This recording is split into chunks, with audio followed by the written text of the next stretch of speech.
From a young age, I knew that I wanted to become a cardiologist, and I invested a lot of my time and energy in this to enter the institute. Unlike many of my friends, I had never had a girlfriend, and the opposite sex was far from my thoughts. I grew up with my mom. She and dad divorced when I was only 3 years old. He moved to live in the USA and never married again. My father was a successful businessman and was incredibly rich. He sent us monthly transfers in dollars, which were more than enough. He also called and emailed us once every 2 weeks to find out our needs for something. My mother worked as a pediatrician in the Department of Internal Medicine. Her job required alternating shifts, and for most of the week, half of her schedule, she worked the morning shift and the other half the night shift. Despite her busy work schedule, she managed to do well around the house. The house was always clean, food was in the fridge, and until recently, when I finally got a car while still in school, I got my license, and this car was my mother's gift to me. I liked Mom's calm and smiling demeanor, and I considered her the best mom in the world. When I became a freshman at the medical institute, my intention was to focus on my studies as before. However, I soon realized that it wasn't as easy as I thought. Of course, I devoted most of my time to studying, but there was no hiding from after-school parties, and they happened regularly. Although alcohol was not officially allowed until the age of 21, it was always available to us. Two of my new friends got me into this lifestyle, and I started dating girls. The first girl I dated was 2 years older than me, a pretty brunette with a sporty figure. When she found out that I had never dated anyone, she said, "It's very amazing. You are a tall, very handsome, smart, and funny young guy because I'm going to be your first woman." She laughed. "Arnold, college years are years of fun. Enjoy your time while you're young. You'll have time to focus on medicine later." 2 months later, I left her for Amelia, a beautiful blonde. Soon, I lost interest in her because she depended on social media and her mobile phone never rested. In fact, I had similar problems with my next 3 girlfriends. Although they were pretty girls with beautiful figures, their lives revolved around constant phone calls on a mobile phone. A year later, I met Olivia. She was a short, middle-aged woman. At the store, she asked me to help her get a package of peas from the top shelf. I did as she asked and noticed that her cart was overloaded with groceries. Like a true gentleman, I offered to help roll the grocery cart to the parking lot at the store. Olivia thanked me and invited me for coffee. She told me that she divorced her husband 5 years ago and was looking for a couple on the internet to meet. I was joking. Why would that man be me?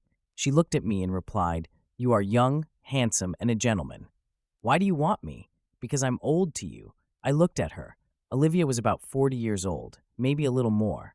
Her face was cute, surrounded by shoulder-length blonde hair. I liked the way she looked, and I said, "Olivia, if your question relates to your age, it doesn't matter. I would rather date a mature woman who knows what she wants than a stupid young girl whose that interest lies in endless conversations on a mobile phone." Olivia and I went to the movies together, and later we made love. At first, she was very shy, afraid that I would find her age-related body repulsive. This made her a real woman of age. More importantly, she liked everything I did with her. The experience was very pleasant. I really liked Olivia as a woman. She was a wonderful hostess, an excellent cook, and a cheerful companion. Our relationship ended abruptly when she received a call from her mother, who was hospitalized with a massive stroke. Olivia's mother, who lived in a distant city, needed her help. I mourned the loss of Olivia and became depressed. Mom immediately noticed that my mood had deteriorated. She joined me in front of the TV when I was watching a football match and asked, "Arnold, my dear boy, I hate to bother you during the game, but I've noticed that you haven't been feeling well lately. Is there anything I can help you with, son?" "I don't think you can help. Mom, you stopped going out after college and you don't laugh like you used to. What's wrong, son?" "If you really want to know, Mommy, my girlfriend had to leave me forever. You, my son, never brought her here, so I don't know anything about her. But judging by your reaction, you loved her very much. Yes, she was perfect for me. Olivia wasn't young, but she was the perfect friend and lover." "What do you mean by not very young?" "She was 42 years old. I am stunned by her age. She was 2 years older than me. You're a real stud, just like your father was when he was your age, and that's why you can date most pretty young Girls, what attracted you, Arnold, to our age group? Every attractive girl my age cared much more about her appearance, the latest fashion, and chatting on her cell phone than about enjoying real life. Mom chuckled. You mean making love, son? I grinned. That's never been my problem. However, at other times, they showed no interest in anything. Was making love to a woman in her 40s as satisfying as making love to a 20-year-old girl? It was even better. Mom had a strange smile. I wonder what? It doesn't matter. Would you like to go to the cinema with me? We can watch a comedy that will cheer you up. I hate to see you so unhappy, Arnold. Mom, you don't have to do this. I'll be fine. This is not just a favor for you. I haven't been to a movie in ages. Look on the internet and let me know what movie and at what time you will be ready. I smiled. It was so unlike Mom to take responsibility. She was usually very quiet. I chose the latest Tom Cruise movie. We had an hour to prepare. After dinner, Mom went to her bedroom and said, Darling, I'll be ready in 20 minutes. She closed the door of her room behind her. I shaved, put on a clean long-sleeved shirt, and sat down to wait for her. She opened the door, leaned against the jamb, and asked, Arnold, darling, is everything okay? She looked into my eyes and grinned. From the way you look, I assume you approve, but if I'm wrong, tell me and I'll put on my usual clothes. Mom, what is this? Where have you been all these years? Dear son, you've always seen me at home. Why wear fashionable clothes at home when it's comfortable to walk around the house and other things? I didn't answer, but the way Mom looked beautiful was imprinted on my brain. Why have I never noticed that Mom is so beautiful? The cinema was half empty. An elderly couple was sitting on the other side of our row. There was no one nearby. Mom was thrilled to get to the cinema and even more so to see Tom Cruise.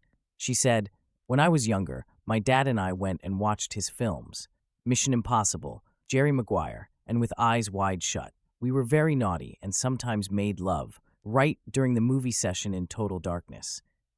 Is that how Dad held you during the movie? She laughed. I grinned and whispered, Mom, have you been very naughty? She sighed. Those were the happiest moments of my life until I had you, son. The lights went out, and a movie began to be shown on the screen. Mom's eyes stared ahead while my mind wandered. We watched him for almost half an hour. Then, at the moment of waiting, Mom tensed up. Her pulse was very rapid. I whispered, Mom, it's just a movie. She didn't look in my direction and muttered, I know, but still, another scary scene occurred 10 minutes later. Cruise was in real danger. Mom stopped watching the movie. Instead of returning to her original sitting position when the dangerous situation was over, she held me with both hands as if fearing that another terrible moment would bring. Come, I was joking. Is this how you and Dad started your good times in movies? She laughed. Sometimes, Dad loved to take me to horror movies. I waited patiently for the next frightening scene, wondering what she would do. About 5 minutes later, it happened. I noticed that her pulse had accelerated. Although the scene was not dramatic, she turned to face me and whispered, Darling, what are you doing? My God, as the father did, so does the son. Watch the movie, I can't. I noticed that her eyes were closed. She slowly turned her head in my direction. She didn't say anything, but she opened her eyes and looked at me with love. She whispered, What are we doing? It's a sin, but I didn't listen to her and we made love right in the cinema, not paying attention to other people. No, it's not like that. Mom trembled and muttered, Darling, I can't watch the movie anymore. Please take me home. I helped her up and carefully led her to the exit. I was driving home speeding. I was lucky that the police didn't catch me. Mom was sprawled in her seat with her eyes closed. I parked in front of the house and went to the passenger door.